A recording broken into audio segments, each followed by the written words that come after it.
Hello everyone, welcome back to Komodo Tai Tarot. For those of you who are returning subscribers and viewers, welcome back. And for those of you who are brand new to this channel, I welcome you. So today we will be doing a tarot card reading for Aries for the weekly reading of the first week of August, August 1st through August 7th of 2021, okay? Now let's check out what is the highlight that Spirit wants you to know with regards to the upcoming events for this particular week. Okay, let me just shuffle my card real quick. Cut and shuffle, cut and shuffle.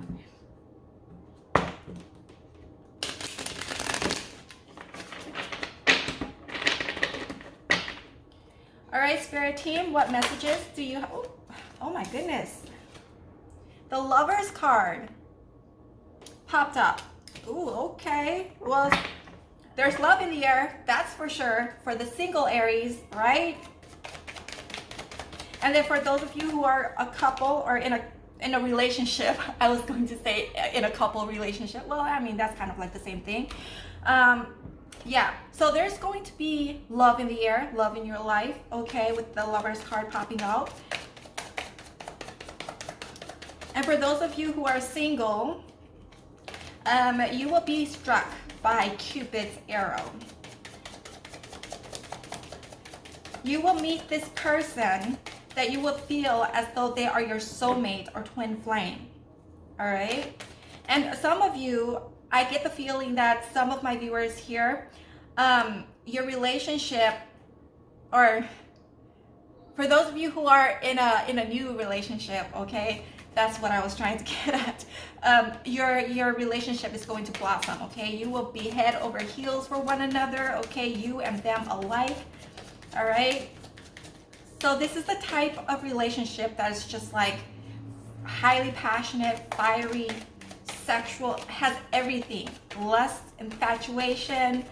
I don't know if that's a good thing or not, but you know, it's like a very spontaneous, like a firework type of feeling for one another, which is a good thing, all right?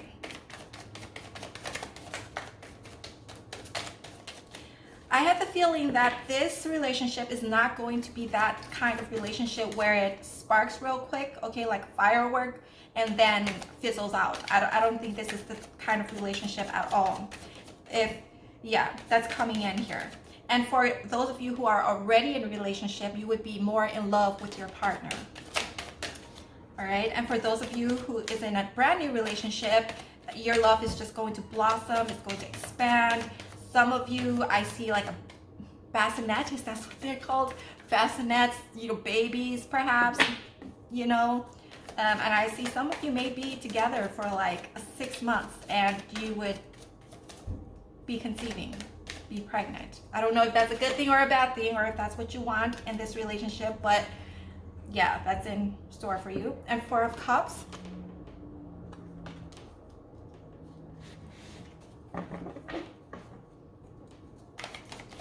All right, Spirit, please clarify this Four of Cups.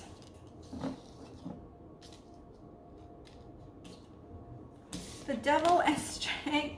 Oh, did I show you the Devil? Okay, so the Devil and Strength came up just as I was asking for clarifications for this Four of Cups, okay? So again, this relationship here is going to be very, as I said, lustful, filled with infatuation, obsession with one another, okay?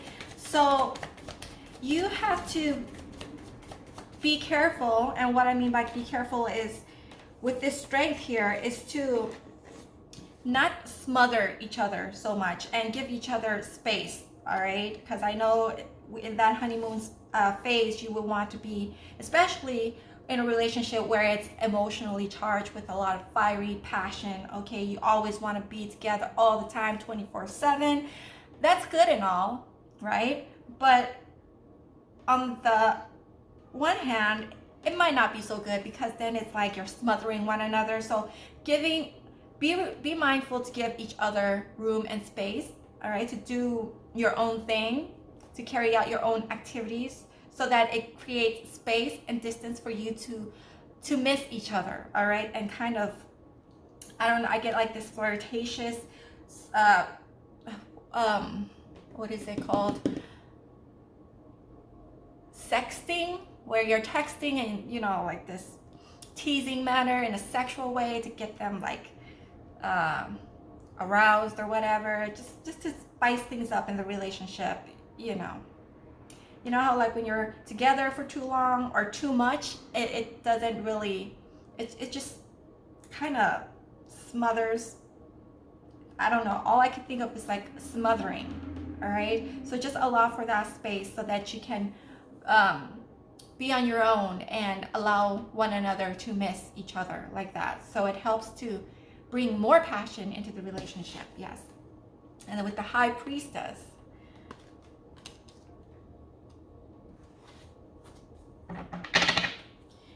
but all in all, I see that this relationship is going to be a strong one though. Oh, that's too much, too many. Just one more, I need one more, please. I want to stay on track. Many times I'm like, I'm going to only keep it short and sweet, and then I end up dragging it out for like 30 minutes long video. Okay. I'm not sure. I mean, is it a short video is good for you guys, or do you prefer me to do a more like detailed, drawn out, 30-minute long, or what? Just leave your comments in the section to let me know so I can kind of gauge it, okay, for my upcoming videos.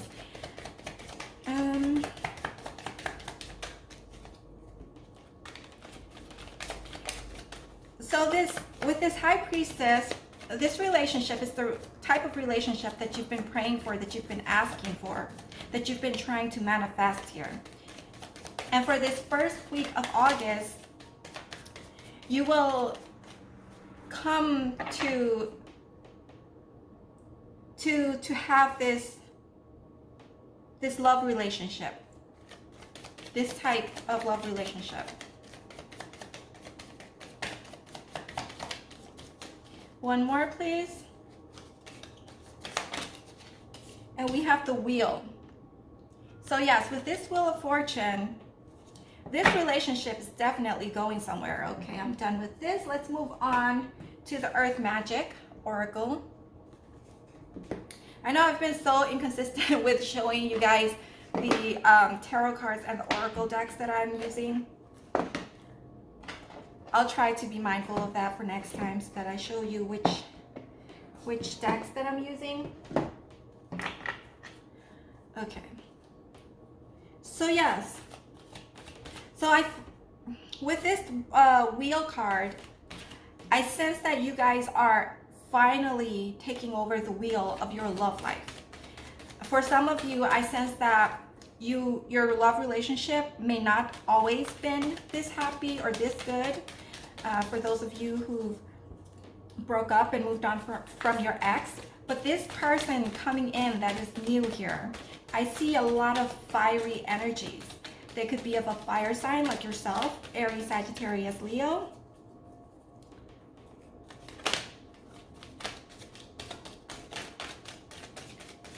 With a blend of water, Cancer, Pisces, Scorpio, or the person may exhibit or embody this energy despite their ascendant signs. Okay. All right, Spirit team, so what advice do you have for my Aries for this first month of August, August 1st through August 2nd? 3 cards, please.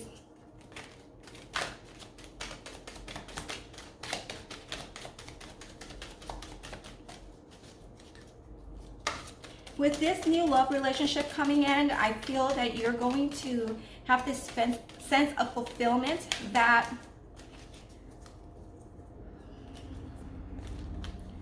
this is the love that you've been waiting for all your life, and it's finally manifesting itself and you're finally going to experience it.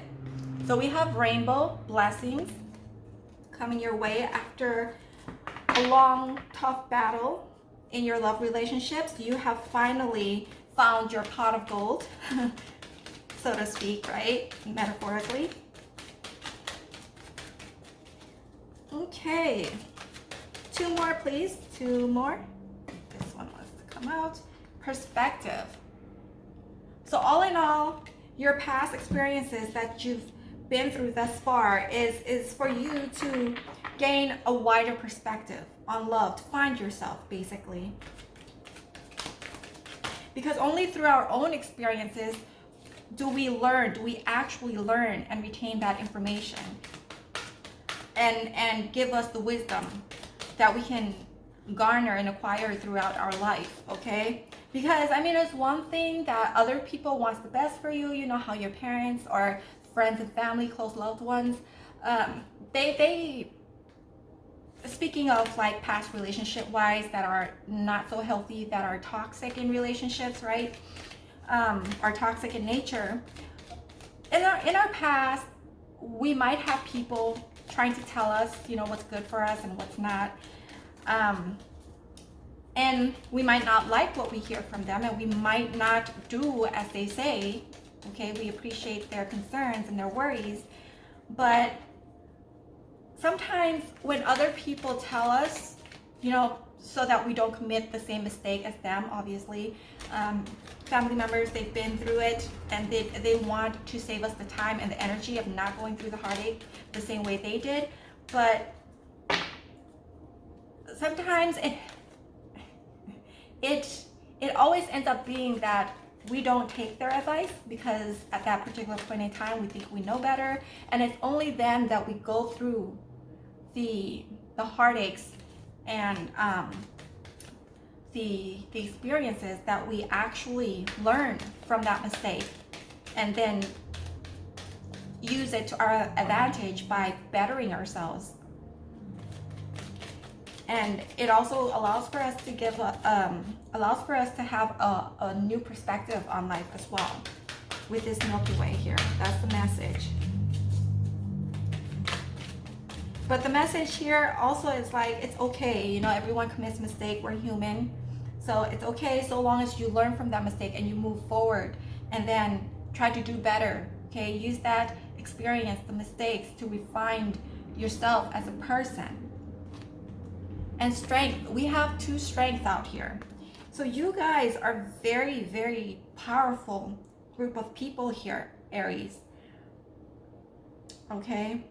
You've gone through a whole lot of shit, excuse my language, with this mountain. When I look at this mountain right now, the energy that is exuding to me, look at it, all that.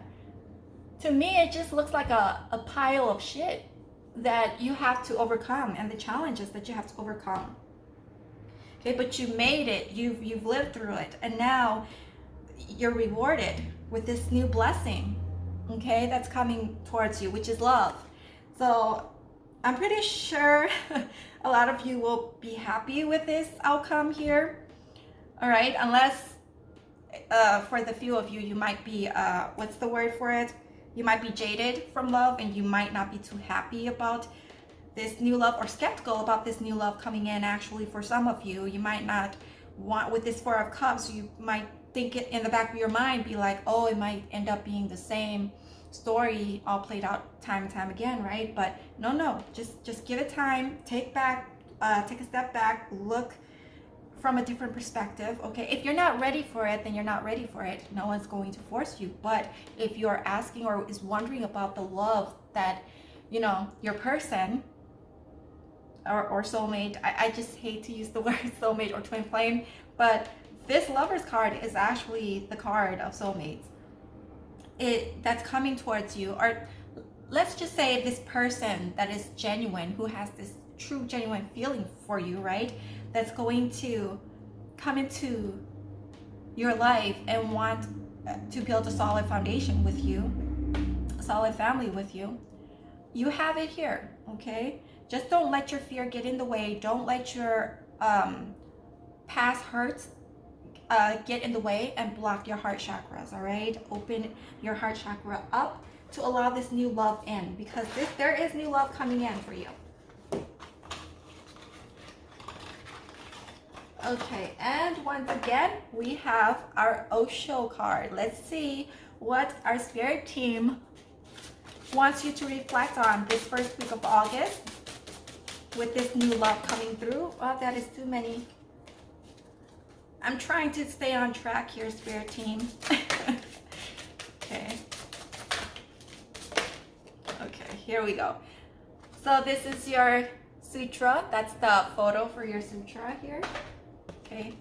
It says, the wind cannot shake a mountain. Look, we have the mountain card, okay, for strength. Neither praise nor blame moves the wise man. Okay, then we spoke about wisdom and gaining experience and wisdom through it. Okay, let me refer back to this booklet because as I always like to do, can you see that? Should I put it over? Yeah, there's more room on this side. I'm going to scooch it over on this end right here. Okay, number 8. Okay, 11, 41.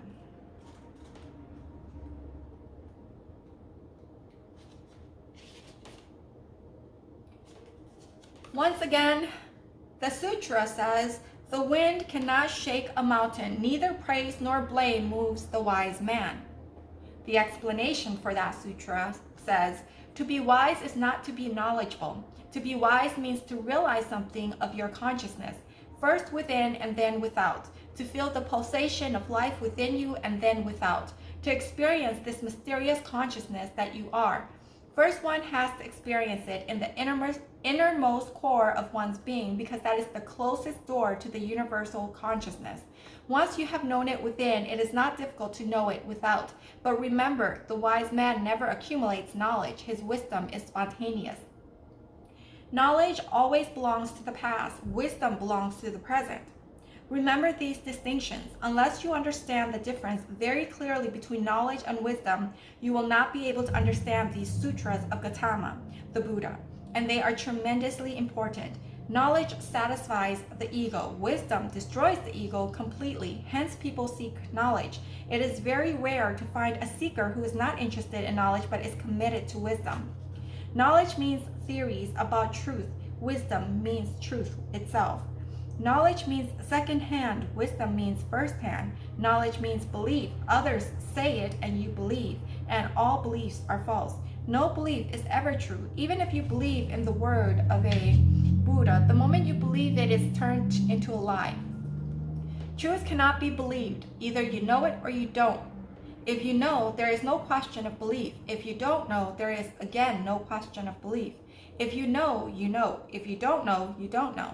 Belief is a projection of the tricky mind. It gives you the feeling of knowing without knowing. You can easily believe in God. You can easily believe in immortality of the soul. You can easily believe in the theory of reincarnation. In fact, they remain just superficial. Deep down, you are not affected by them, not at all. When death knocks at your door, you will know that your beliefs have all disappeared. The belief in the immortality of the soul will not help you when death knocks at your door. You will cry and weep and you will cling to life. When death comes, you will forget all about God. You will not be able to remember the complicated implications of the theory of reincarnation. When death knocks, it knocks down the whole structure of knowledge that you have built around yourself. It leaves you absolutely empty. And with the awareness that the whole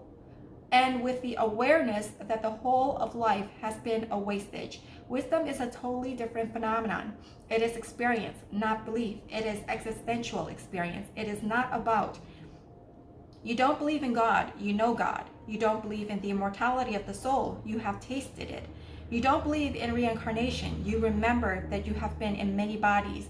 You have been a rock, you have been a tree, you have been animals, birds, you have been a man, a woman, you have lived in so many forms. You see that only the superficial changes, the essential is eternal. This is seeing, not believing, and all the real masters are interested to help you see, not to make you believe. Wisdom arises within you. It is not a scripture. You start reading your own consciousness, and there are hidden all the Bibles and all the Gitas and all the Dhammapadas. Okay?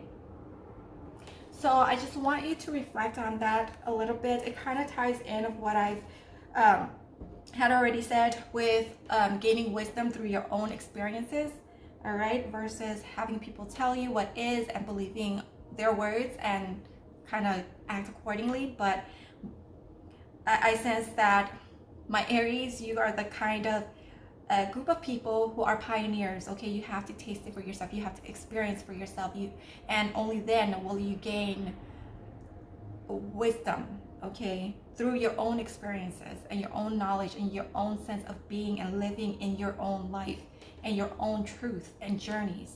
All right, but yeah, all in all, you know, for this first week of August, there's going to be love in the air that I see here, according to the tarots and oracles. Okay, so I hope that resonates. If it does, please hit like and subscribe and comment if you want to. And until next time, bye.